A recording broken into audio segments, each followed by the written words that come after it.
Most of us learn to read, write, and speak long before we learn to understand people.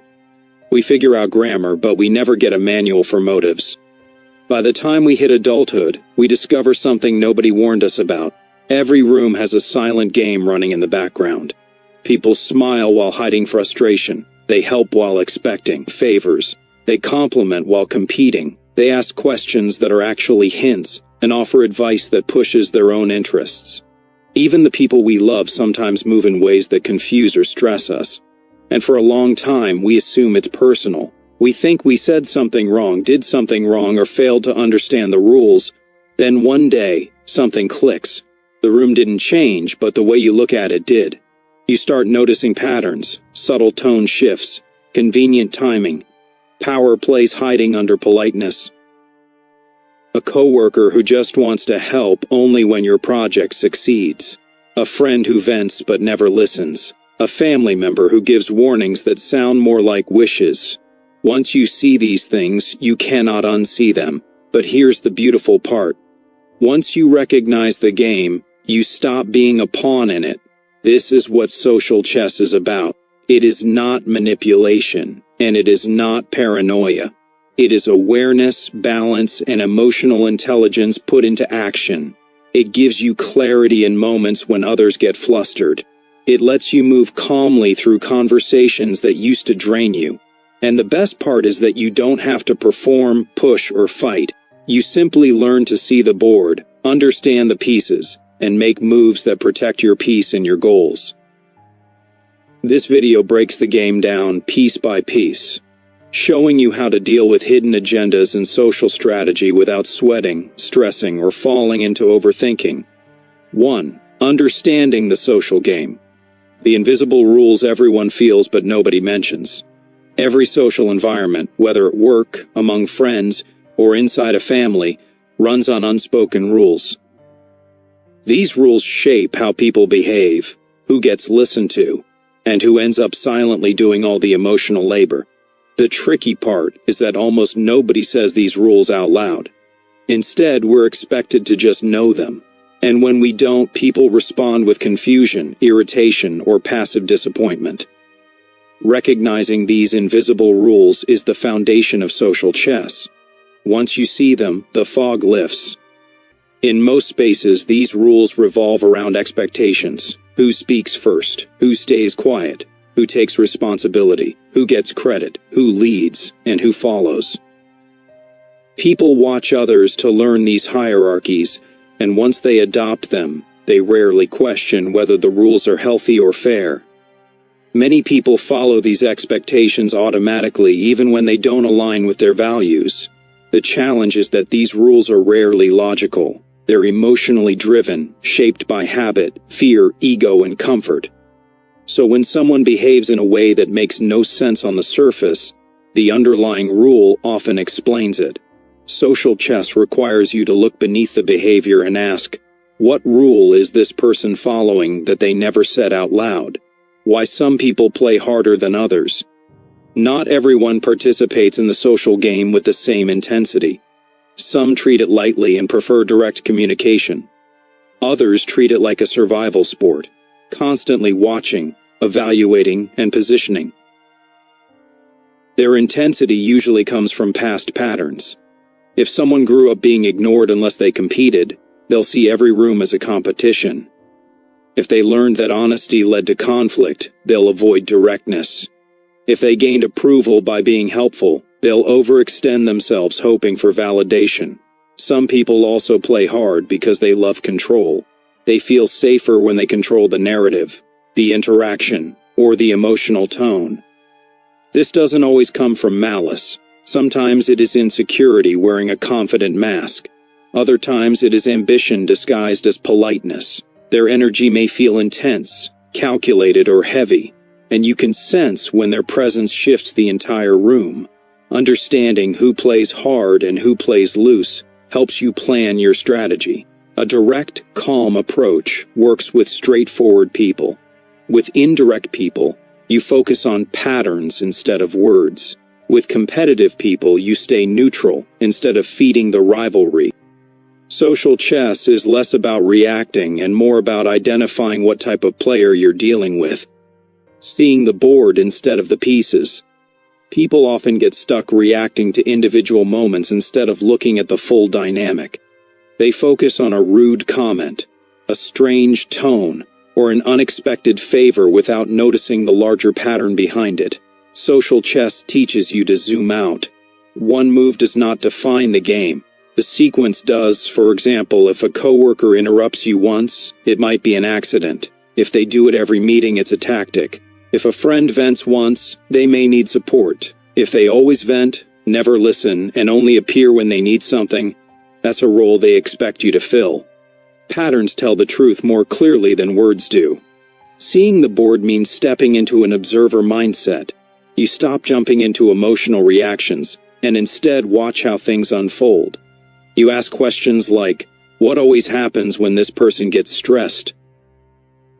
Who gains when this conflict erupts? Who loses when this decision is made? What behavior repeats regardless of the situation? This shift from reacting to observing is one of the strongest tools you have. It keeps you steady even when others try to pull you into their emotional storms. 2. Hidden agendas. Why people hide their true motives. The fear that drives indirect behavior. Most hidden agendas don't come from malice. They come from fear. People fear rejection, embarrassment, disapproval, being seen as selfish, or sparking conflict. So instead of being direct, they wrap their intentions in questions, hints, or emotional pressure. Someone who wants praise may pretend to ask for feedback. Someone who wants control may mask it as concern. Someone who wants validation may disguise it as curiosity. This fear-based behavior often goes unnoticed because it looks polite. The tone is soft, the words are gentle, and the intentions seem harmless. But the emotional weight behind it is real. These people want something but don't feel safe expressing it, so they hope you will decode the message for them. Once you understand that fear is the engine, you stop taking these interactions personally. Noticing fear-based agendas helps you respond with clarity instead of frustration. You learn to separate the person from the pressure. They might be acting in a confusing way, but the root cause is often insecurity, not manipulation. When hidden agendas shift into manipulation, there is a difference between fear-driven behavior and manipulative intent. Fear wants relief. Manipulation wants control. The line becomes clear once you look at consistency. A fearful person pulls back when they feel understood. A manipulative person pushes harder when they sense you weakening. A fearful person apologizes if their intentions are revealed. A manipulative person deflects or doubles down. Manipulative agendas often involve 3 tactics: pressure, making you feel responsible for their emotions; confusion, shifting the narrative so you question your perception; convenience, generous when it helps them, distant when it doesn't. Once you spot these behaviors, you understand that the person isn't interacting with you. They're interacting with the outcome they want. And that awareness gives you the power to step back instead of engaging emotionally. What matters is that you learn the difference without becoming cynical. Not everyone with a hidden motive is trying to exploit you. But not everyone is harmless either. Social chess helps you sort the two. The role of ego in hidden agendas. Ego plays a major part in indirect behavior. People often hide their true motive because they want to protect their image. They want to look kind, wise, helpful, or strong, even when their real intention doesn't match the mask. Ego-driven agendas usually revolve around attention, dominance, or emotional validation. For example, someone may offer help not because they care, but because they want to be seen as the hero. Someone may give harsh advice disguised as honesty because it makes them feel superior. Someone may play the victim to pull sympathy and control the emotional tone of the room. Ego-driven agendas are some of the hardest to decode because the person often believes their own story. They are not lying to you as much as they are lying to themselves. But once you learn to watch the pattern instead of the persona, the truth becomes obvious. Ego wants to be fed. Motive wants to be met. Pattern reveals which one is operating. 3. Reading the board without losing your cool. Observing without absorbing. One of the strongest skills in social chess is the ability to observe without absorbing. This means you can see someone's tone, attitude, or behavior without letting it disrupt your emotional balance. You notice the passive aggression, the forced politeness, the sudden mood shift, or the subtle power play, but you don't take it into your body. You stay clear. To do this, you mentally separate the interaction into 2 layers: what they are doing and what it means. Someone's frustration may not be about you. Their tone may reflect their stress. Their coldness may hide insecurity. When you recognize that someone else's emotional state is theirs to carry, you stop picking up weight that isn't yours. This separation gives you control over your reactions. Instead of feeding the tension, you remain a steady observer. Instead of defending yourself, you respond with the clarity the situation actually calls for, spotting patterns instead of isolated incidents. Patterns are the language of social chess. People may lie with words, but they are honest with repetition. A hidden agenda reveals itself through consistency: who someone helps, who they ignore, what triggers them, what calms them, and how they behave when they think no one is watching. These patterns shape the map you use to navigate interactions. When you analyze patterns, you also see where you fit into them. You might notice that someone only seeks you out when they need advice, or only compliments you when others are around, or only argues with you when they feel insecure. These patterns show the role they expect you to play. Once you see it, you can decide whether you want to keep playing it the moment you stop engaging in a pattern. The dynamic shifts. Some people get confused, some get frustrated, some behave better, some fall away. Whatever happens, you regain your position on the board. Staying emotionally neutral in high-tension moments. Staying neutral does not mean staying silent. It means staying unshaken. High-tension moments often invite emotional reactions: frustration, defensiveness, irritation, or anxiety. But when you respond emotionally, you give the other person control over the interaction. Social chess teaches you to pause, ground yourself, and respond with intention instead of impulse. Neutrality looks like slow breathing, steady tone, and direct but calm speech. It looks like asking clarifying questions instead of reacting to accusations. It looks like focusing on facts instead of emotions, boundaries instead of battles. When you stay neutral, the other person's emotional strategy loses its power. They either adjust to your steadiness or reveal their motive more clearly. Neutrality is not coldness, it is clarity. It is the difference between being dragged into someone's storm and watching the storm from a safe distance. 4. Managing the players' personalities you'll encounter in social chess. The direct communicator. Direct communicators say what they mean with little decoration. They value clarity, structure, and honesty, and they expect the same from others. Their strength is their straightforwardness. Their weakness is that they sometimes underestimate how much emotional nuance others need. In the world of social chess, direct communicators are easy to understand because they reveal their moves clearly. These individuals rarely hide agendas. If they disagree, they say so. If they want something, they ask. If they are uncomfortable, they clarify the issue. Their transparency removes drama and reduces confusion, which makes them valuable allies in environments full of passive behavior or political maneuvering. You always know where you stand with them, which allows you to interact with stability rather than guesswork. However, direct communicators sometimes clash with indirect personalities who interpret bluntness as hostility or insensitivity. To manage interactions with them effectively, mirror their clarity, but maintain warmth. They respect people who express themselves simply and confidently. Matching their tone keeps the social game clean and predictable. The passive strategist. The passive strategist is not loud or forceful, but they are observant and purposeful. They rarely express their desires openly, but they steer situations quietly. These individuals often avoid confrontation, preferring to influence from the background. Their approach looks subtle, almost invisible, but their moves are intentional.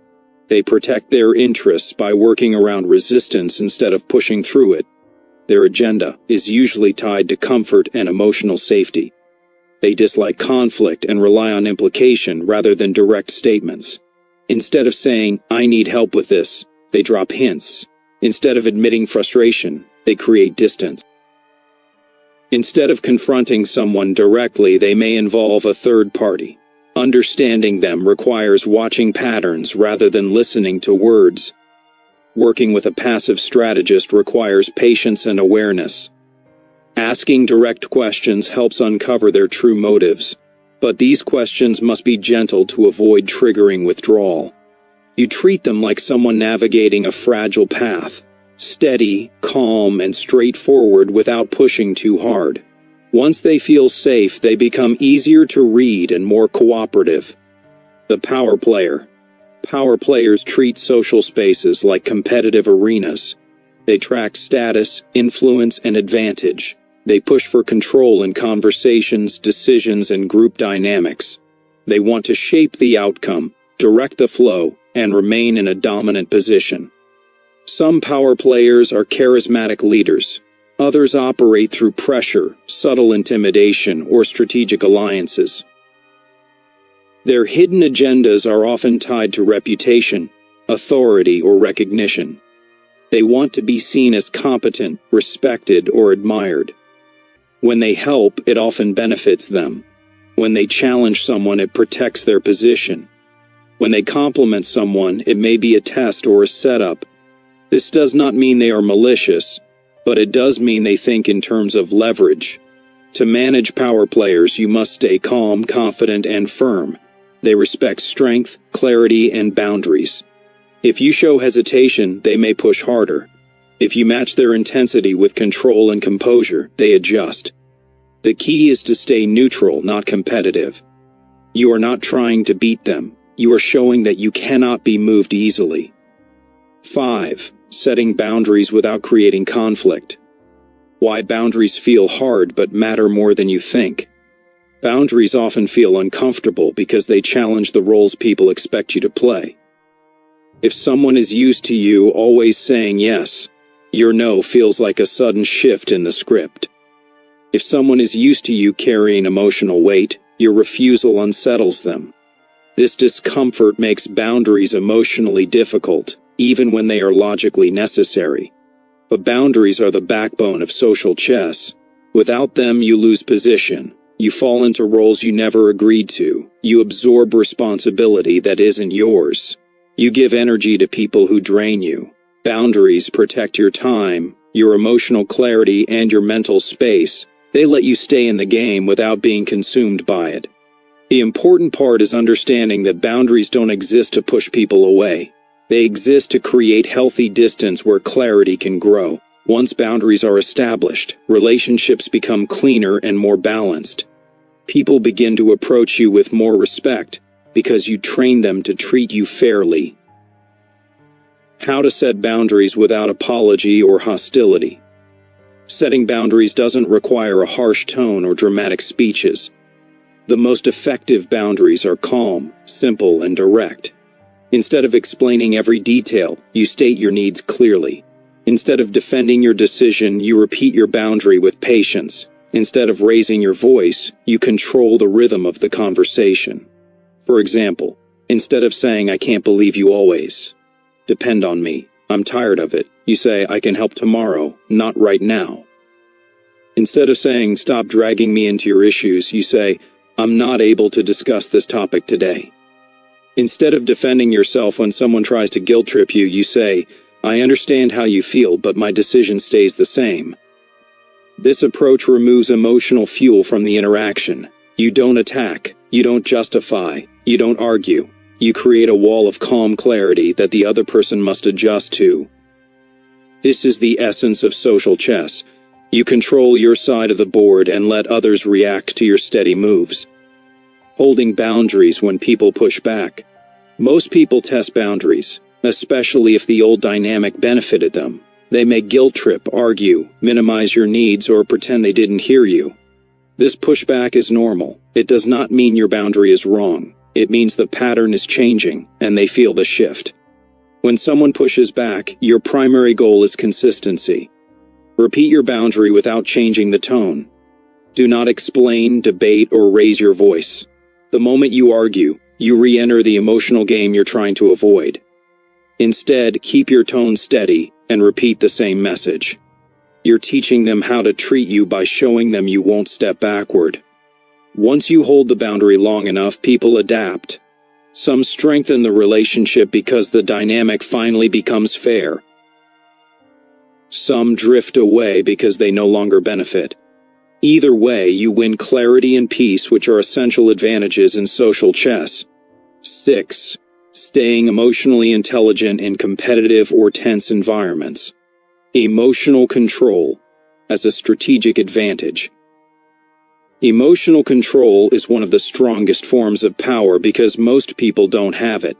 Many react based on impulse, anger, insecurity, excitement, or fear. When you stay steady while others lose balance, you become the anchor in the room. People notice. They adjust. They start treating you with more respect because your presence carries weight. Emotional control does not mean suppression, it means awareness. You feel your emotions fully, but you choose when and how to express them. You recognize when someone is trying to provoke, guilt, or pressure you, and instead of reacting, you slow down. You let the moment breathe. This alone can diffuse many social conflicts. When you develop emotional control, you stop giving away power through overreactions. You move from reacting to directing. You shape the tone of the interaction instead of being shaped by it. This is how calm people dominate tense environments without ever raising their voice. Reading emotional currents beneath the surface. Every social space has an emotional current beneath the spoken words. People may act confident while feeling insecure. They may act irritated while feeling overwhelmed. They may act controlling while feeling threatened. If you focus only on what they say, you'll miss what they mean. Social chess teaches you to recognize the emotion behind the behavior. To read emotional currents, you pay attention to pacing, tone shifts, timing, micro-expressions, pauses, and body language. You ask questions like, what emotion is this person trying to hide? What changed right before their mood shifted? Whose presence affects their behavior the most? When you look for the emotional truth, you stop getting confused by contradictions. Someone may say I'm fine, but their body says tension. Someone may pretend something isn't important, yet their tone reveals frustration. Someone may act indifferent, but their timing shows investment. This deeper perception gives you the ability to respond to realities instead of appearances, keeping your presence steady when others are unsteady.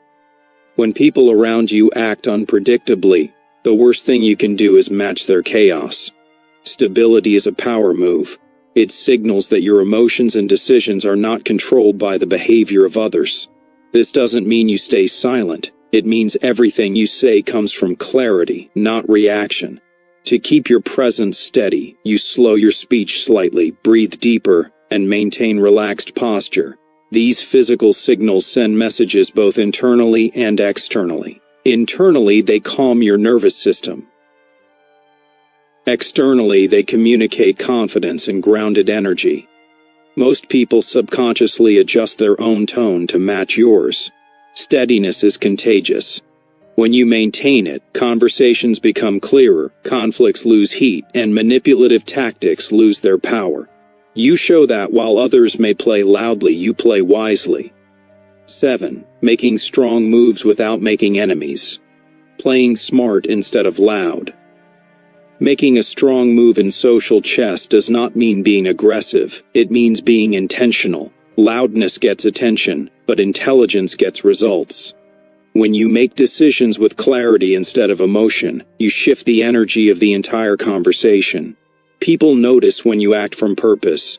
They may not say it out loud, but they treat you differently. Strategic people influence without raising the emotional temperature. A smart move is often quiet. It may be a simple statement that redirects the conversation. It may be a question that exposes the real issue. It may be a calm no delivered at the right moment. These moves do not require force. They require timing, awareness, and the confidence to let silence do some of the work. Silence is a tool most people underestimate. Quiet strength earns respect because it keeps the game controlled. You are not trying to outperform others. You are trying to maintain your position without unnecessary conflict. Once people see that you are steady, they stop pushing for chaos around you. The power of strategic silence. Silence is a move many people fear because they think silence means weakness. In reality, silence is one of the most powerful tools in social navigation. When someone expects a reaction and you stay grounded and quiet, you disrupt their entire plan. They must fill the space. They must explain more. They must reveal what they were trying to hide. Silence works because it gives you time to evaluate. It lets emotions settle. It forces the other person to show whether their motive is genuine or pressured. You do not need to respond instantly to every request, accusation, compliment, or emotional shift. Taking a moment to think signals maturity and authority. People often reveal their agenda when they feel the pressure of silence. Someone with good intentions becomes patient. Someone with hidden motives becomes nervous or pushy. Silence becomes a spotlight, and motives step out of the shadows. Using questions to control the flow. Questions are another smart move. They shift responsibility back to the other person and force them to clarify their intentions. Questions shape the direction of a conversation without confrontation. A simple sentence like, "What makes you say that?" can slow down an emotional avalanche and bring the truth forward.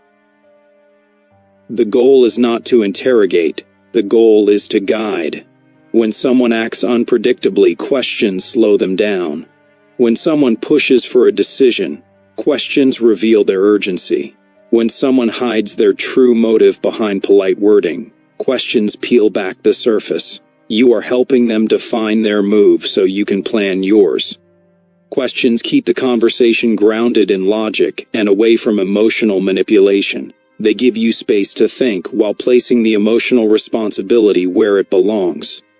8. Protecting your peace without leaving the game. The importance of emotional boundaries.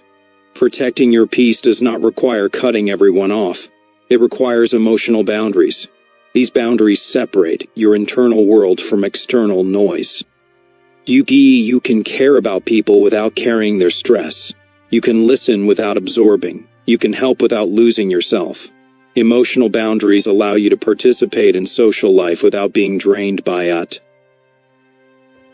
Many people misunderstand this and believe they must isolate themselves to feel safe. But isolation weakens your social awareness. It removes practice. Emotional boundaries let you stay engaged while staying grounded. You are present, but not overwhelmed. You are aware, but not controlled. With strong emotional boundaries, you approach conversations with clarity instead of tension. You stop reacting based on pressure. You stay in the game with a calm, confident voice that cannot be forced or manipulated, knowing when to step back. Sometimes the best move in social chess is to step back. Stepping back does not mean surrender. It means protecting your clarity.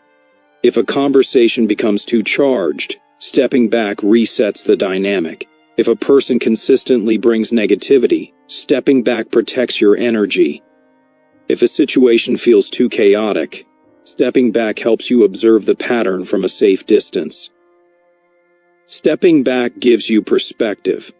When you distance yourself from emotional heat, you see the situation as it is, not as your stress interprets it. You can evaluate your options more calmly and decide whether engagement is worth your effort. Not every battle is necessary. Some are distractions disguised as urgent problems. Stepping back keeps you focused on the central game, instead of being dragged into side quests you never agreed to. Choosing which connections deserve your energy. Not every person deserves the same level of emotional investment. Some relationships grow with clarity, boundaries, and communication. Others drain your energy no matter how much you try. Social chess teaches you to evaluate connection through patterns, not promises. Pay attention to consistency, respect, and emotional reciprocity. A meaningful connection works both ways. Both people listen. Both adjust. Both support. A draining connection works one way. You pour in energy, patience, and understanding while the other person gives minimal effort or brings constant drama. When you recognize this pattern, you gain the power to choose. Your energy is a resource. Give it to people who treat it with care. Share it with people who value your presence. Save it from people who only notice you when they need something. 9. Becoming someone who plays the game well. Building confidence through self-awareness. To play social chess well, you must know yourself. Self-awareness builds confidence because it reduces internal confusion. When you understand your triggers, strengths, and emotional habits, you stop being surprised by yourself. You become more intentional. You stop reacting blindly and start choosing your moves with clarity. Self-awareness also protects you from manipulation. When you know your insecurities, you notice when someone tries to press them. When you know your values, you notice when someone tries to steer you away from them. When you know your goals, you notice when someone tries to use you for theirs. Confidence comes from knowing who you are, not from dominating others. When your internal world is stable, the external world cannot shake you easily. Developing social intelligence through observation. Social intelligence is the ability to read people and respond with purpose.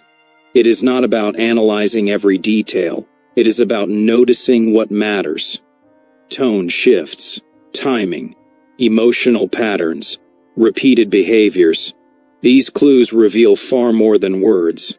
When you build the habit of observing calmly, you gather information that strengthens your social decisions.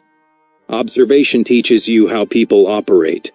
You notice who leads, who follows, who panics under pressure, who manipulates with guilt, who plays fair, and who shifts behavior depending on the audience. This awareness helps you predict outcomes. You stay 3 steps ahead without forcing anything. The more you observe, the less you assume. The less you assume, the fewer mistakes you make. Carrying yourself with calm authority. Calm authority is the final stage of social chess. It means your presence carries weight even when you speak softly. It means people adjust to your energy instead of you adjusting to theirs. It means you are steady, aware, and in control without needing to dominate anyone. Calm authority comes from clarity. You know what you want, what you tolerate, and what you refuse.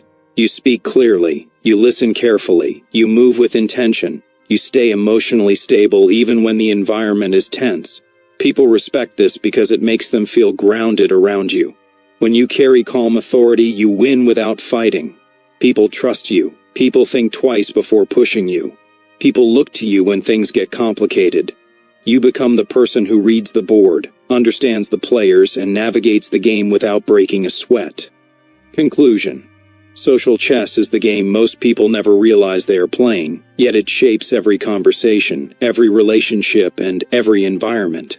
Learning it does not mean becoming manipulative, it means becoming aware. It means seeing the truth beneath the surface and responding with intention instead of impulse. Once you understand motives, patterns, tone, timing, and emotional cues, you stop taking things personally. You stop absorbing other people's chaos. You move through the world with steady confidence.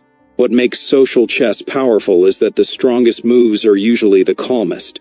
Silence, a boundary, a question, a step back, a direct answer, a clear no. These choices reshape relationships without creating explosions. They protect your peace while sharpening your awareness. They help you spot hidden agendas without falling into drama or wasting energy. In the end, social chess is not about outsmarting people. It is about no longer letting the world control your emotional state. It is about knowing yourself well enough to stay grounded, strong, and steady no matter who enters the room. When you learn to see the board clearly, you stop moving like a pawn and start living like someone who owns their power. And once you reach that point, navigating hidden agendas truly becomes effortless.